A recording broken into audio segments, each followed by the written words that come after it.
अतुलित बलधामं केन शैलावदेहं धनुजबलकृशानं जानुनामाग्रगण्यं सकलगुणधानं वानराणां समरघुपतिप्रियभक्तं वातजातं नमामि।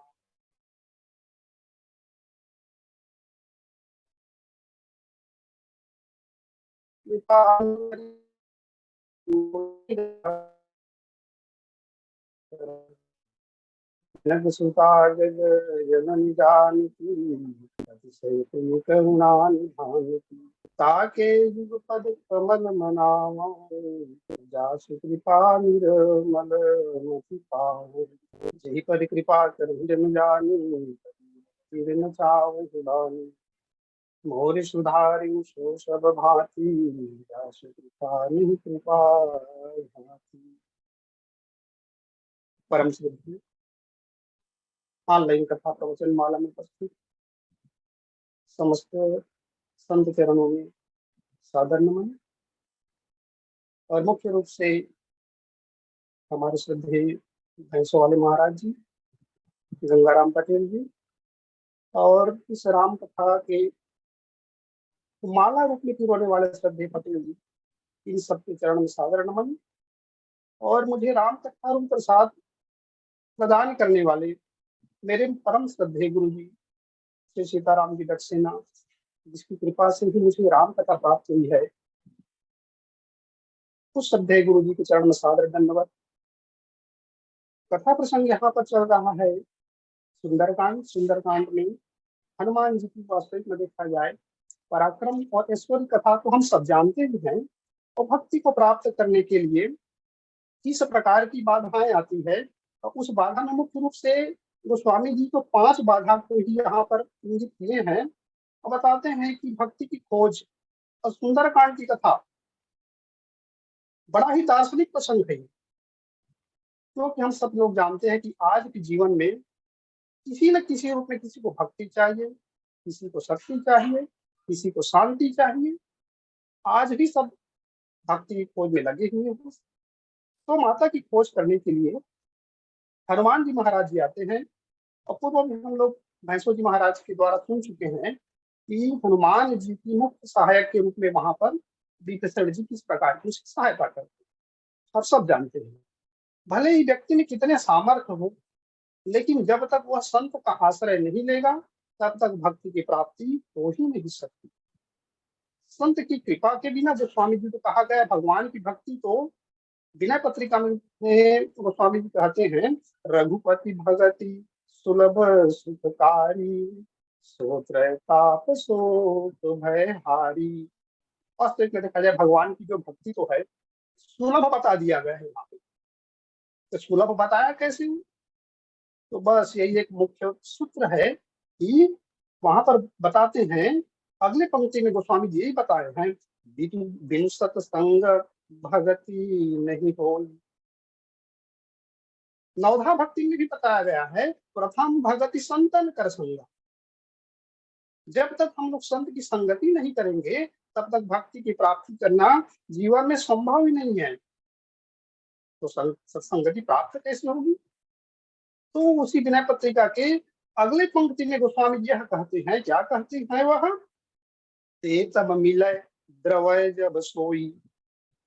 जब तक प्रभु वास्तविक में देखा जाए द्रवित नहीं होंगे, कृपा नहीं करेंगे, तब तक संत की कृपा भी हमको प्राप्त नहीं हो सकती। विभीषण जी महाराज हनुमान जी को प्राप्त हुए हैं। प्राप्त होने के पश्चात में हम देखते हैं कि विभीषण जी वास्तविक में निश्चर कुल में तो अवतरण हुए थे, लेकिन भगवान श्री रामचंद्र उसको प्रमाण पत्र भी देते हैं। क्या प्रमाण पत्र देते हैं? तुम सारिके संत प्रिय मोरे, धरहु देहन की आननि होरे। तुम भले ही निश्चर कुल में हुए हो, लेकिन तुम्हारा जो आचरण है, चरित्र है, वास्तविक में देखा जाए तो एक संत के समान है। और संत को कहा गया है, गोस्वामी जी को स्वयं कहते हैं कि जैसे ही हनुमान जी महाराज विभीषण जी से परिचित होते हैं, दूर से ही देखते हैं, राम राम ते सुमिरन किन्हा और हृदय हरषि कपि सज्जन चिन्हा। हनुमान जी पहचान लेते हैं। पहचानने के पश्चात उसके मन में यह एक प्रकार से अभिलाषा उठती है। क्या उठती है? तेहि सन हठि करिहउँ पहिचानी, साधित होई न कारज हानि। साधु वास्तविक में देखा जाए उससे कार्य जो है हमेशा कभी बिगड़ता नहीं, बल्कि कार्य जो है संपन्न होता है और बहुत जल्दी संपन्न होता है। जब रावण ने विभीषण को लात में मारा था, तो विभीषण जी ने कहा, यही बोला कि तुम पितु सरिस भले ही मोहि मारा, और राम भजे बिनु नाथ तुम्हारा। वास्तविक में देखा जाए तुम्हारा भगवान हो ही नहीं सकता। तो जब उसको त्यागा तो गोस्वामी जी को एक पंक्ति लिखना पड़ा, साधु अवज्ञा तुरत भवानी, कर कल्याण अखिल कह हानि। जैसे ही साधु को त्यागता है तो गोस्वामी जी लिख देता है, वास्तविक में देखा जाए इसका कल्याण होने वाला नहीं है। हनुमान जी का जैसे ही सुग्रीव से विभीषण जैसे ही वार्तालाप में, अब देखिए संत एक संग दूसरे की स्वभाव के कारण से बहुत निकटता मित्रता भाव उत्पन्न हो जाता है। भले ही विभीषण लंका में रहते हुए भी हनुमान जी की तरह सहायक बनते हैं। क्या बनते हैं? बताता है कि भाई माता का अन्वेषण करना है, अन्वेषण करने के लिए माता सीता का पता लगाना है मेरे को। तो वहां पर विभीषण जी बताते हैं, जुगुत विभीषण सकल सुनाई। कुछ युक्ति बता दिया उसको। गोस्वामी जी यहाँ तो युक्ति को स्पष्ट नहीं करते, लेकिन बताया गया है कि जो अशोक वन है, अशोक वन को मानस पीस में प्रमदा वन बताया गया है। प्रमदा वन मतलब होता है इस प्रकार का तिलस्म होता है। तिलस्म में शक्ति के द्वारा वहां पर प्रवेश नहीं किया जा सकता, वहां पर युक्ति काम होता है। तो वह युक्ति बता दिया। युक्ति क्या है? तो संतों के द्वारा ये सुना गया है कि ये अशोक वन में प्रवेश के लिए विशेष प्रोटोकॉल बताया जाता है। वहां पर या तो राज परिवार वाले को और दूसरा विभीषण को, इनको ही वहां पर प्रवेश के लिए विशेष आज्ञा थी। क्योंकि बताया जाता है कि ये अशोक वन है, रावण को अति प्रिय था। हमारे गुरुजी तो बताते थे कि अशोक वन मेघनाथ से भी उसको ज्यादा प्रिय था। वहां पर देवताओं का पहरा था। अशोक वन को झाड़ू लगाने का काम पवन देव को सौंपा गया था, और पवन देवता बड़े सभीर के साथ में वहां पर सफाई करते थे। विशेष उसको आज्ञा थी कि आपको सफाई करते हुए यह ध्यान रखना है, किसी प्रकार के नवा पत्ता, नया कोपल वहां पे गिरना नहीं चाहिए। अगर कहीं गिर गया तो उसकी सफाई देना पड़ता था उसको। इतना ज्यादा प्रिय था। इतना प्रिय होने के कारण से वहां सुरक्षा व्यवस्था भी बहुत तगड़ी थी वहां पर। तो बताया जाता है कि वहां पर विभीषण जी महाराज और रावण के परिवार, इनको ही प्रवेश का अधिकार था। तो गोस्वामी जी एक पंक्ति लिखते हैं, उस पंक्ति में यही कहा गया, स्पष्ट तो नहीं है, तो वहां पर क्या है, करी सोई रूप गयो पुनित हुआ और वन अशोक सीता रह जहु।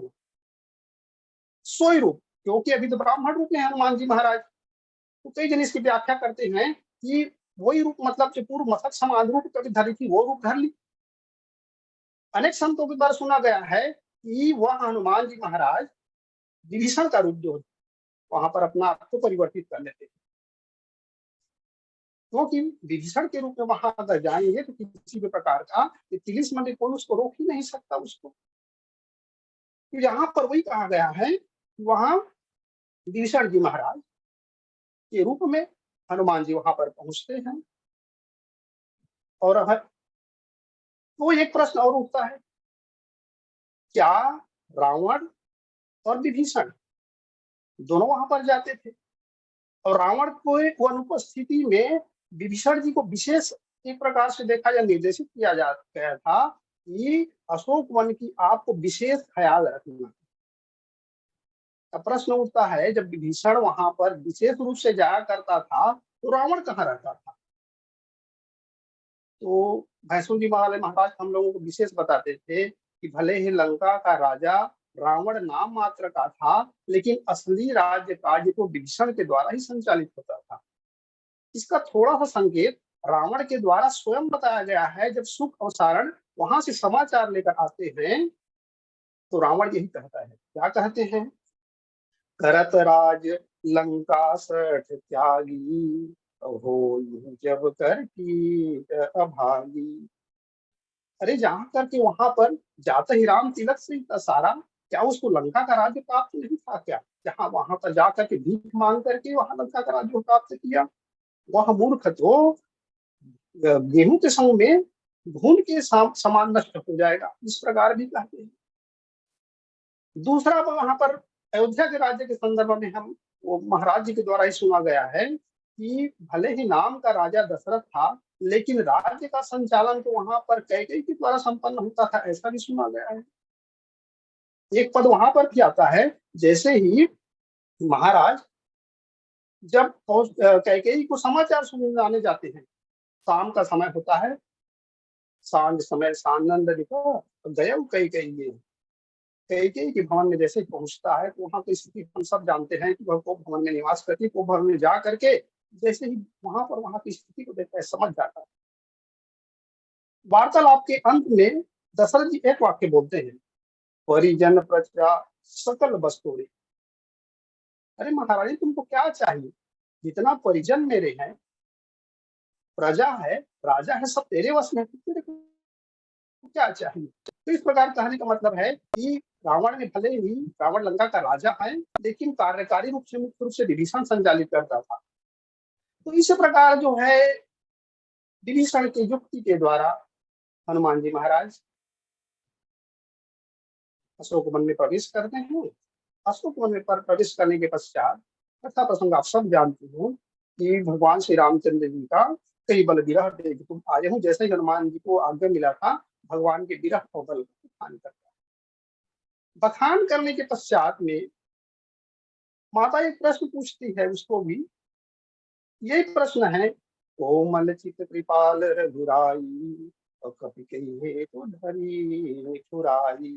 भगवान के हम संदर्भ में जानते हैं कि उसको तो बड़ा कोमल है, उसका बिनु कारण पर उपकारी कहा गया है, बिना कारण के वह दूसरे के ऊपर उपकार करने वाला है। भगवान का पूरा जो है संदेश हनुमान जी के द्वारा माता सीता जी को सुनाया जाता है। प्रभु संदेश सुनत बैठे ही मगन करे मतन सुनि नहीं थे। संदेश सुनाने के पश्चात में गोस्वामी जी को एक पद लिखना पड़ता है, निश्चर निकर पतंग समान रघुपति बानु कृशानु जननी हृदय धीर धरो साचर जानी। माता बहुत प्रेम के कारण से बहुत विभल थी।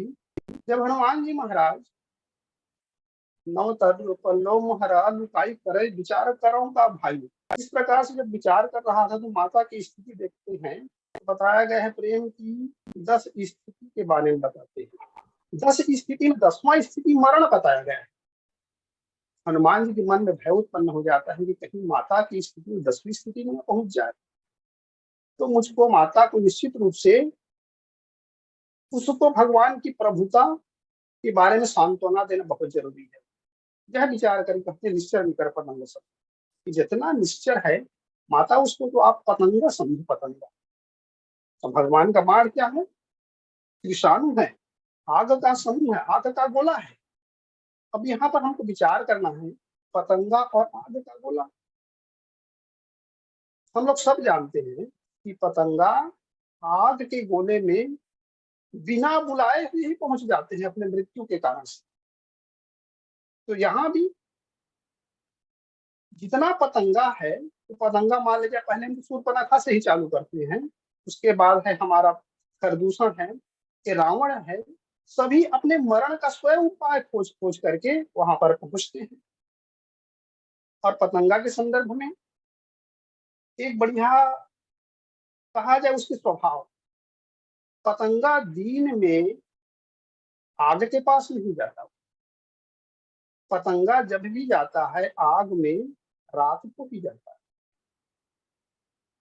तो दिन कैसा, तो जब रावण की प्रभुता बढ़ रही थी, तो इसको मान लीजिए दिन, जैसे हम लोग भी सामान्य रूप से अपने गांव में बोलचाल की भाषा में, अगर कोई व्यक्ति बहुत फल होता है, फल रहता है, बहुत संपन्नता को प्राप्त कर रहा होता है, तो हम लोग यही कहते हैं कि अरे उसका दिन अच्छा चल रहा है।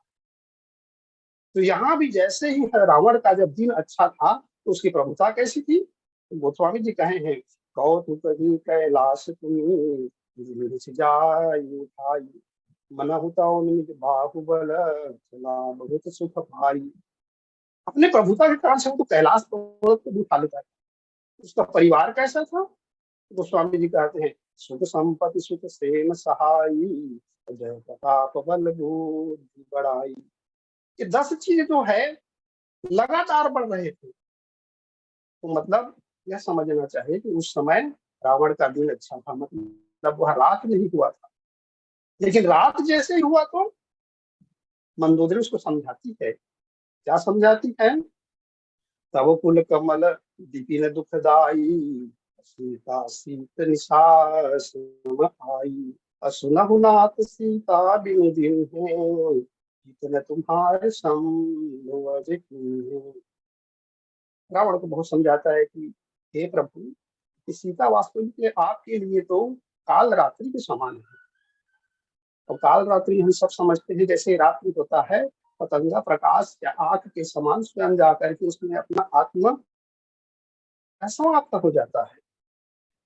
मंदोदरी और बहुत समझाती है, लंका कांड में हम लोग समझाते हैं, जैसे ही हनुमान रावण के सम्मुख जा करके मंदोदरी यही कहती है, नाथ बयरु की ये ताहि सो, बुद्धि बल सतिय जीति जाहि सो। नाथ, बैर उससे करना चाहिए जिसको बुद्धि बल से जीता जा सके, कुछ उसके समान हो। लेकिन आप और उसमें अंतर कैसा है, गोस्वामी जी कहते हैं, तुम्हारी रघुपति अंतर कैसा, द्योत दिन कर जैसा। हे स्वामी, आप में और रावण में इतना अंतर है, कहाँ आप जुगनू और कहाँ वो करुण सूर्य के समान प्रताप वाले, आप उसके समान हो सकते। अंत में समझाते हुए कहते हैं कि वास्तव में संत लोग कहे हैं, संत कहें अस्मित दसानन और चौथे पन जाय कानन। संत लोग यही कहते हैं कि चौथे पन जैसे ही व्यक्ति की उम्र में आती है, तो व्यक्ति को राज काज सब समाप्त करके वन में जा करके प्रभु का स्मरण करना चाहिए। लेकिन आप तो उससे बैर ठान दिए हैं प्रभु। बहुत ज्यादा समझाते हैं, समझाने के पश्चात में हनुमान जी जो है माता से ही कहते हैं कि माता, भगवान श्री रामचंद्र जी का तो वास्तविक में बाण एक कृषाणु है, कृषाणु। तो भगवान के बाण के संदर्भ में और हम कई बार देखे हैं, उसके गोस्वामी जी अलग अलग परिस्थिति में अलग अलग उपमाएं भी देते हैं। कहते हैं, राम बाण अहि गण सरिस गणिसाचर भेंट। भगवान श्री रामचंद्र जी बाण तो वास्तविक में देख अहिगण है, सर्प के समूह हैं, लेकिन तुम लोग क्या हो, एक मेढक हो, और मेढक सांप हमेशा मेढक को खा जाता है। युद्ध कांड में भी कहा है भगवान का बाण चलता कैसा है, तो पता है, तब चले बाण कराल, खूब करत जनु बहु ब्याल। भगवान का बाण को फुटकारते हुए सर्प के समान चलते हैं। और सत्य संग छाड़े सर लक्षा, काल सर्प जन चले सपक्षा। भगवान का बाण को वास्तविक में देखा जाए बहुत तेज गति से चलने वाला, विषयुक्त है भगवान का बाण, फुटकारते हुए चलता है, बड़ा भयंकर है, मृत्यु कारक है वो। माता जब इतना बाण के प्रताप जब सुनती है तो हनुमान जी को उसको कहना पड़ता है कि हे हनुमान, तो भगवान के प्रताप को तो मेरे को बता चुके और भगवान की प्रभुता से मैं परिचित नहीं हूँ, ऐसी बात नहीं है। जब जयंत वाला प्रकरण होता है तो भगवान को अपने धनुष बाण को उठाने तक नहीं पहुंचता। सीख धनुष सहायक संधान, वहां पर सीख को ही गोस्वामी जी कहा गया है, वहां पर प्रेरित मंत्र ब्रह्म सरधावा, मंत्र से प्रेरित कर दे, ब्रह्मास्त्र के समान जो है जयंत के पीछे लगा दिए। तो क्या भगवान अपने बाण के प्रताप को क्या भूल गए? हनुमान जी कहते हैं कि माता सत्य कहूँ तो हनुमान माता जी कहते हैं कि सत्य ही बता भैया, यहाँ पर कोई असत्य भाषण करने का कोई प्रश्न ही नहीं उठता है। तो वही कहता है, ये जो प्रभु जो है ना, गीता वाली रामायण में दिया गया है, सत्य बच्चन सुन मातु जान की। मैं कहता हूँ सत्य कहता हूँ माता, मेरी बात को सुनिए। क्या कहते हैं? तव वियोग संभव दारुण दुख, अब बिसर गई महिमा स्वबान की। माता, आपकी जो विरह में भगवान तो अपने बाण की प्रभुता को ही भूल चुके हैं। कहूँ कहूँ रघुपति सायक, रवितम अनिक कहाँ जातु धान्य की। नहीं तो भगवान का बाण तो वास्तविक में देखा जाए सूर्य के प्रकाश के समान है, जिसके सामने में किसी भी प्रकार के अंधकार रह ही नहीं सकता। तो इस प्रकार से भगवान की बाण की सुधि और माता की सुधि, ये दोनों दिलाने में हनुमान जी वास्तविक में देखा जाए सुधि दिलाने के तो आचार्य है, ऐसा कहा गया है। तत्पश्चात में यहाँ पर गोस्वामी जी कहते हैं, जौ रघुबीर होति सुधि पाई, और करते नहीं विलम्ब रघुराई। हनुमान जी माता को पुनः सांत्वना देते हुए कहते हैं कि माता, अगर भगवान आपकी सुधि पा गई होती तो बिल्कुल विलंब नहीं करते। बात सत्य है क्या? सर्वज्ञ के संदर्भ में कहा जाए तो सब जानते हैं, लेकिन एक आदर मनुष्य मनुष्य की तरह आदर्श स्थापित करने के लिए कहा जाए तो गिधराज के द्वारा समाचार प्राप्त हो चुका था। नाथ दशानन यह गति कीन्हु, तेहि खल जनक सुता हरि लीन्हु। गिधराज ने बता दिया था कि माता जानकी का हरण तो दशानन ने किया था महाराज। तो किधर लगे दिशा को भी बता चुका था। लय दक्षिण दिशि गय गोसाई, और बिलपत अति कुररी की नाई। जब माता को उठा कर ले गए थे तो माता बहुत ही विलाप करती हुई जा रही थी। अब इस प्रकार का मान ले जाए, गिधराज के वचन को विश्वास करते हुए भगवान सीधा सीधा लंकापुरी में आक्रमण कर सकते थे, लेकिन नहीं किए। क्योंकि भगवान के संदर्भ में हम लोग सब जानते हैं कि भगवान तो सर्वशक्तिमान है। शक्तिमान होते हुए उसमें इच्छा नहीं है। उसमें इच्छा भक्तों के द्वारा उत्पन्न किया जाता है। गोस्वामी जी एक पंक्ति लिखते हैं, एक अनीह रूप अनामा, सच्चिदानंद पर धामा। भगवान तो अनीह है, कोई इच्छा नहीं है। तो उसके स्वभाव कैसा है? सरल सबल साहिब रघुराजू। सबल है वो, लेकिन सबल होते हुए भी उसमें इच्छा उत्पन्न करना ये भक्तों का काम है। ये तो इसमें इच्छा कौन उत्पन्न किया? तो यहाँ पर देखा जाए, जैसे ही हनुमान जी महाराज माता की स्तुति लेकर के भगवान को सुनाते हैं तो भगवान की पर क्या प्रतिक्रिया होती है? भगवान को यही कहते हैं कि हनुमान जी महाराज, सीता के अति विपति विशाला, नहीं कहे भली दीन दयाला, निमिष निमिष करुणा निधि, और जाहि कलप सम बीतियो, बेगिए चले प्रभुआनिया भुजबल खल दल जीती। हे प्रभु, माता की विपत्ति बहुत ही गंभीर है। आप इन दुष्टों को जीत करके उसको ले जाइए। ऐसा वाक्य जब बोला तो हम जानते हैं ईश्वर ईश्वर को द्रवित करने के लिए दीन वचन चाहिए। दीन वचन क्यों चाहिए? ब्रह्मा जी की जब देवताओं के साथ में जा करके भगवान से यही प्रार्थना करते हैं, प्रार्थना करने के पश्चात गोस्वामी जी कहते हैं कि वास्तविक भगवान का स्वभाव कैसा है। तो कहते हैं जेहि दीन पियारे वेद पुकारे श्री भगवान। भगवान को द्रवित करने के लिए वास्तविक में उसके हृदय में प्रेम उत्पन्न करना पड़ेगा। बताते हैं कि भगवान तो बहुत कहीं कहीं कठोर भी है। जैसे कोई वस्तु कठोर दिखाई देता है, लेकिन कठोर दिखाई देते हुए भी अगर वो निश्चित ताप दिया जाए तो वह वस्तु पिघल जाती है। तो भगवान को पिघलाने के लिए क्या करना चाहिए? भगवान को पिघलाने के लिए गोस्वामी जी कहते हैं अग जगमग सब रहित विरागी प्रेम प्रभु प्रगट ही जिनि आगी। मान लीजिए सोना है, तो सोना को पिघलाने के लिए लगभग 1060 सेल्सियस चाहिए, उसको तापमान पिघल जाएगा। तो भगवान को भी इस प्रकार से उसको वाणी चाहिए, करुणा चाहिए, जिससे भगवान पिघल जाए और पिघलने के पश्चात वह जो है अपने भक्तों पर दया करे।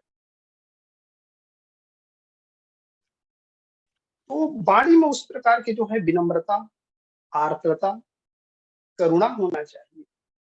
एक कथा प्रसंग हम लोग सब परिचित हैं। जैसे भगवान का राज्याभिषेक होता है, राज्याभिषेक होने के पश्चात अंगद जी महाराज भगवान से बहुत विनय करते हैं कि महाराज मैं अब यहाँ से जाऊं तो जाऊं कहाँ? बड़ा बहुत पूरा रामचरितमानस में बताया जाता है, इससे कारुण्य भगवान से आज तक कोई नहीं किया।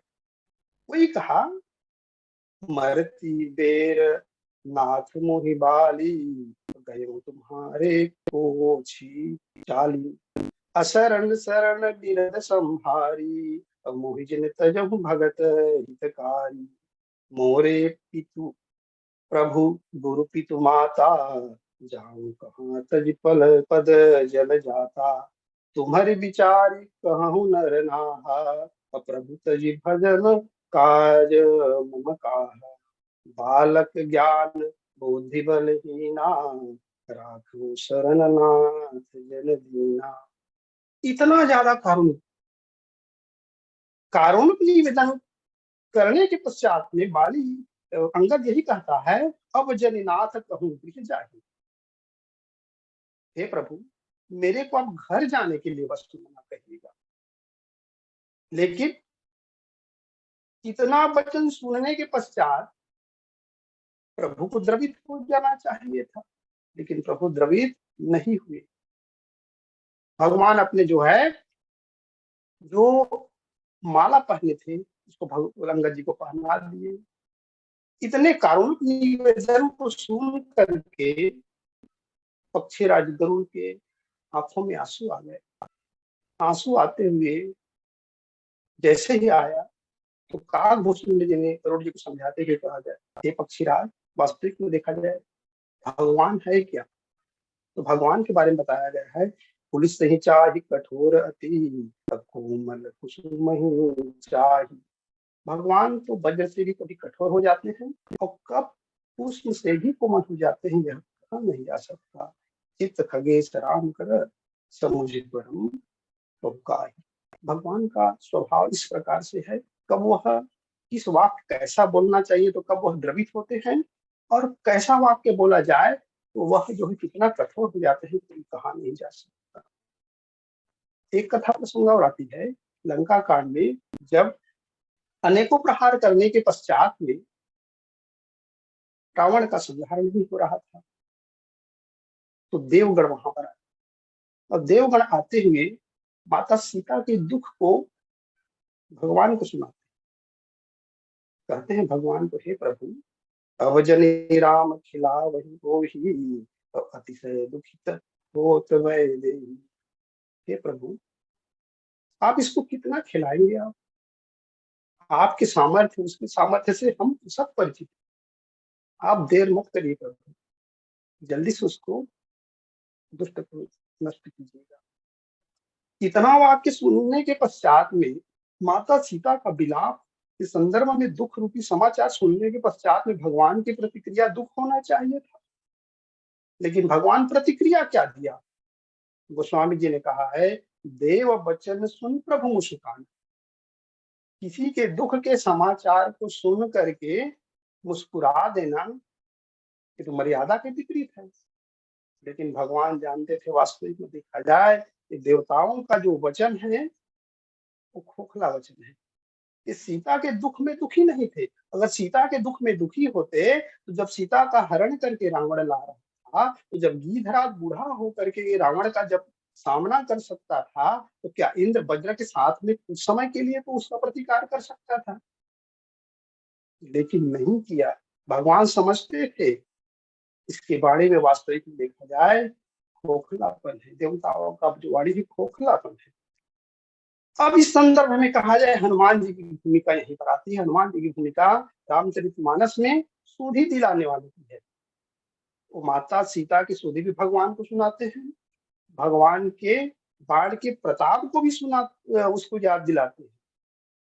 तो हम लोग जानते हैं कि हनुमान रामचरितमानस में हनुमान जी महाराज मुख्यतः हम लोग देख सकते हैं जो सुधि दिलाने में बहुत ही एक प्रकार से देखा जाए परम चतुर है। इतना होते हुए भी उसमें किसी भी प्रकार का कर्तृत्व का अहम नहीं, हमेशा अपना जो कार्य है प्रभु को समर्पित। और सुग्रीव जी का तो विशेष अनुगामी ही है, हमेशा सुग्रीव जी का चरण में पड़े रहना। एक दिन किसी ने हनुमान जी से पूछ दिया, हनुमान जी आप सुग्रीव के चरित्र के संदर्भ में जानते हैं, जब भगवान आए तो भगवान को पहचान नहीं सके, भागने के लिए तैयार हो गए, बाली से मार खा करके तो आए हुए थे। जब भगवान के द्वारा राज्य प्राप्त हो गया तो भगवान की सुधि को विसार दिए, फिर भी आप उसके चरण में पड़े रहते हैं, ऐसा क्यों? हनुमान जी का उत्तर बड़ा निरअभिमानी होकर के यही उत्तर देता है, क्योंकि जो देखने की अंतरात्मा में देखने की जो उसमें आंखें थी वो साधारण में नहीं हो सकता।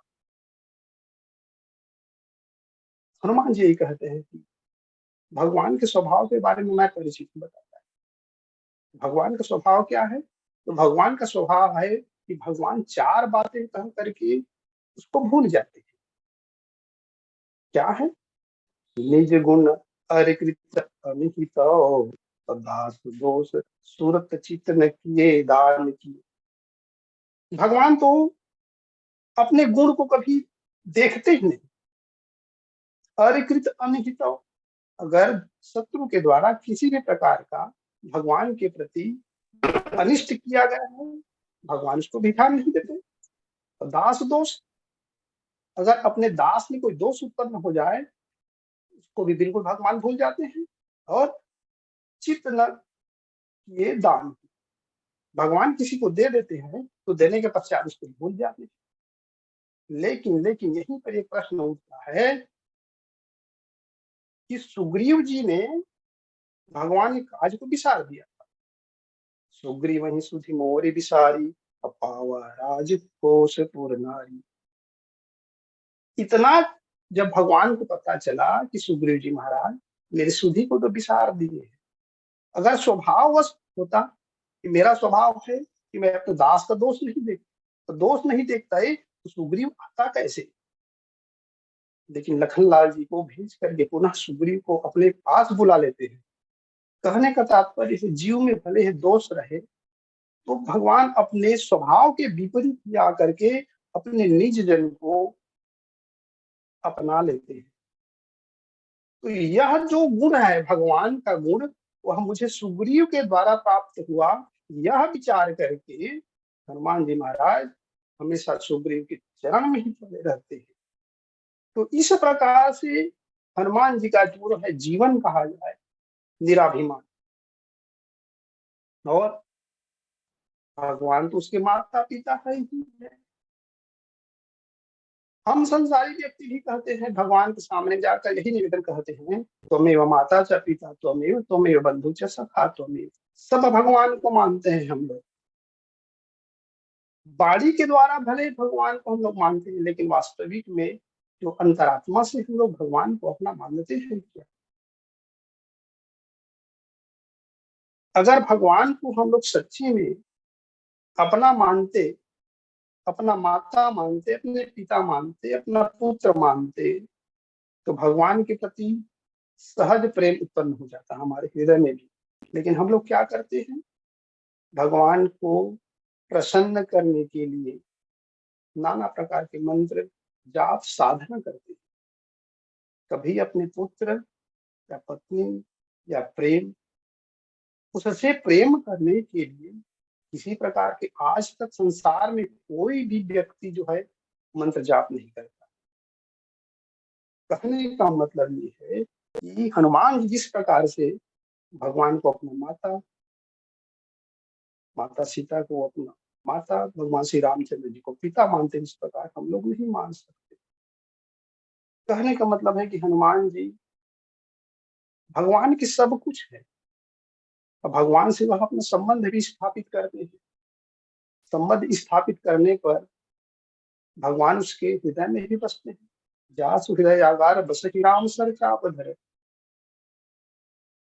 ये हम लोग हनुमान चालीसा में सब जानते हैं। अयोध्या कांड में जब भगवान वाल्मीकि से पूछते हैं कि रहने का स्थान, तो रहने का स्थान 14 स्थान बताने के पश्चात में गोस्वामी जी एक दोहा लिखते हैं। क्या दोहा लिखते हैं? स्वामी सखा पितु मातु गुरु, जिनके सम तुम तात, मन मंदिर तिनके बस हूँ, सिय सहित दो भ्रात।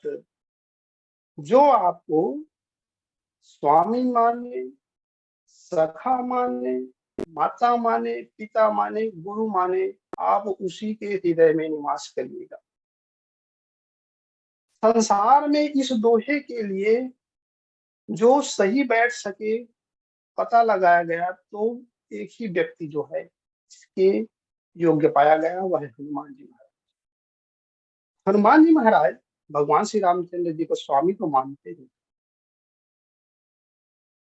जब माता सीता का पता लगाने जाते हैं तो माता से कहते हैं, रावण से भी कहते हैं, जाके बल लौलेश तो जीते चराचर झारी, दास दूत में जाकर हरियाली प्रिय। मैं उसका दूत हूँ, वो मेरा स्वामी है। वो दूसरा में आता है सखा। क्या हनुमान जी का भगवान राम से सखा का भी संबंध है? तो गोस्वामी जी रामचरितमानस में यह संकेत भी करते हैं कि हनुमान जी का संबंध भगवान श्री रामचंद्र जी से सखा का भी संबंध है। जब माता सीता के वियोग में दुख को सुन करके बहुत व्यथित हो गए, तो एक मित्र की तरह हनुमान जी भगवान श्री रामचंद्र जी को समझाते कि प्रभु आप चिंता क्यों करते हैं, हम तो हैं। तो स्वामी जी कहते हैं कि एक बात प्रभु जात जान पूरी जी आ बिनी जान की। हे प्रभु, हम उस निश्चर के समूह को जीत करके माता जानकी को ले आएंगे। एक मित्र की तरह हम समझाते हैं।